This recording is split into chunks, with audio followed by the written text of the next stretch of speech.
Hey man, I got the files you needed for that thing. Ah yes, the files I needed for that thing. Thanks. Little busy at the moment though. Alright man. What are you playing? I'm playing some Call of Duty's Warzone. Okay man, if you don't mind me asking though, how are you actually doing so well yet all you're doing on the controller is spamming the reload button over and over again whilst moving about like a wild chimpanzee? Are you accusing me of faking this gameplay? Dude, the controller isn't even on. Oh balls, you're right.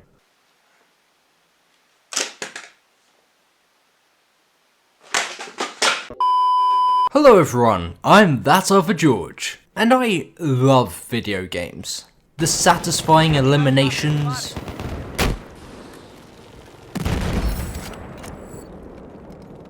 the ultimate team play,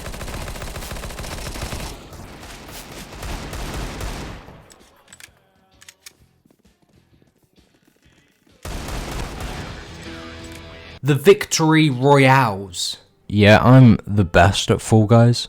And the sense of realism through vast exploration. And I also love movies. The characters to relate to, the stories to get engaged in, that feeling of suspense, and the creativity bursting off screen. There's a lot of different things to appreciate about both mediums. However, when the two of them collide, it never usually ends up too well. And that brings us to today's topic, because movie characters are incapable of properly playing video games. As demonstrated in the introduction to this video, the way characters in films interact with the controller never seems to correspond with the actual footage being shown on screen. And this is something I pick up on and point out in every movie that features a scene like this. Of course, whilst this doesn't detract from the movie's overall quality in any way, shape or form actually, it is still something that amuses me every time I witness it. So join me in taking a look at some examples and I'll show you exactly what I mean on this incredibly specific subject matter.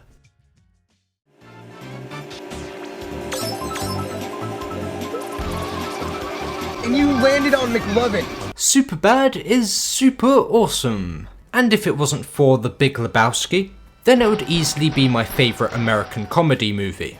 But as we've already established, this is not about the movie's quality, but rather how, awkward the gaming scene is. So Seth is going round to Evan's house to get ready and prepare for the big party ahead. And Evan is deciding to play some video games, you know, pass the time. Except, who plays video games like this? I've played a lot of third-person shooters in my time, and typically your thumbs are always going to be on the analog sticks with your index fingers on the triggers. Evan is doing half of that, except he's moving the analog sticks back and forth constantly. So what his in-game character should actually be doing is constantly moving backwards and forwards whilst looking about like this. I would say that maybe Evan's trying to perform some kind of Call of Duty trick shot, but even that is going to require your index fingers to be on the triggers. So who knows what he's actually trying to achieve here. And it's disappointing as well because you'd have thought that Michael Cera would be quite the gamer that would know what he's doing, but I guess not. I'm sorry, but this gamer moment is a thumbs down from me.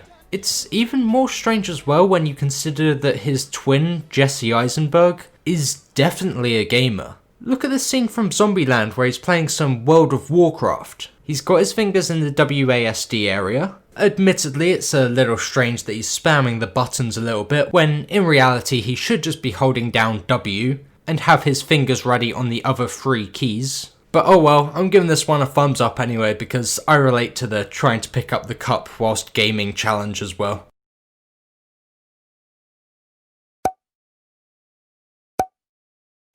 So I actually spoke about this scene from Mission Impossible Rogue Nation in my previous video, because I felt like the product placement of Halo 5 and Xbox was pretty in your face. But this scene is actually a lot better than your average movie character playing a video game scene. What can I say? Simon Pegg, he's a gamer. Simon Pegg, or Benji, has got his right index finger on the trigger. And technically Halo 5 was the first Halo game to introduce aiming down sight for non-scoped weapons. So he should theoretically have both index fingers on the triggers. But here it doesn't even matter because his Spartan on screen isn't actually aiming down sight either. I'm still going to assume that the footage was pre-recorded, but it is quite the lucky coincidence. As for the analog sticks, he does appear to have the left analog stick pushed forward, which is a plus.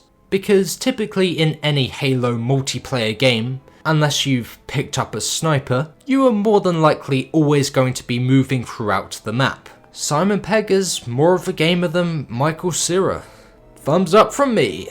And speaking of action movies,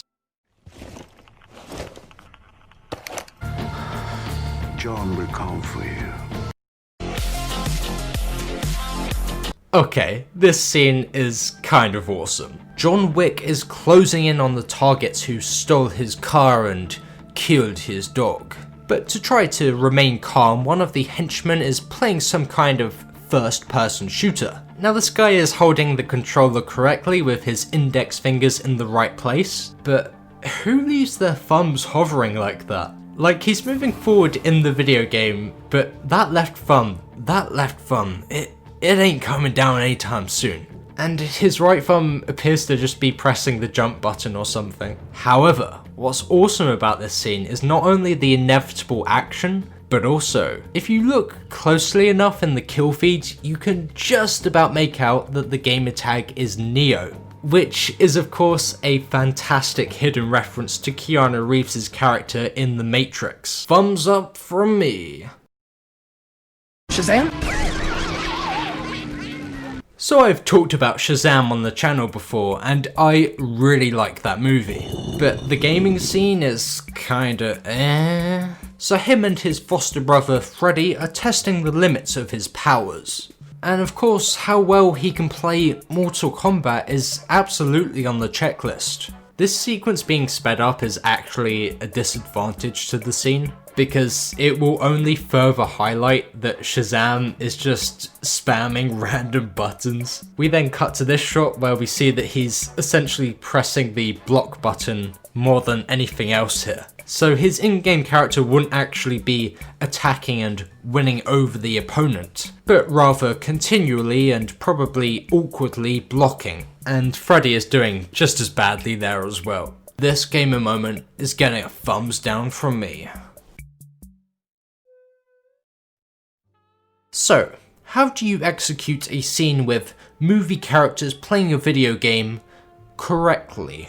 Well, firstly, maybe resorting to an arcade machine of some kind might be easier for the actors to look like they're actually getting involved with it. Obviously, arcade machines are very rare in comparison to consoles nowadays, but films in the late 80s and early 90s, such as Terminator 2 Judgment Day, could get away with this quite a bit. Establishing that a character like John Connor has an interest in computer games, even if the actor hypothetically doesn't, is going to be a lot easier to pull off. Because let's face it, arcade machines are typically limited to a couple of buttons, a joystick, or some kind of plastic weapon to aim at the screen.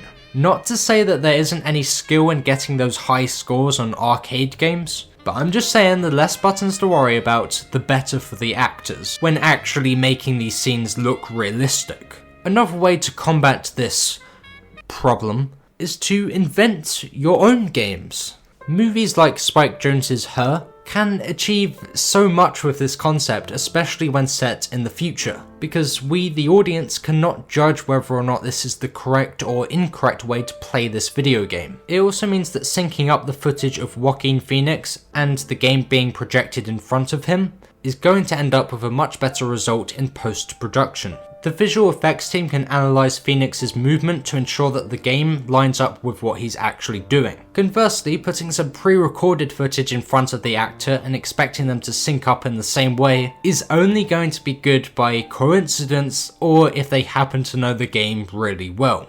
And I guess the absolute easiest option is just to have both the game and the person playing the game both animated. And I'm gonna leave you with this quote from Rex in Toy Story 2, because it really sums up this whole topic on quite the meta level. I'm never gonna defeat Zurg! Sure you will, Rex. In fact, you're a better Buzz than I am. But look at my little arms! I can't press the fire button and jump at the same time!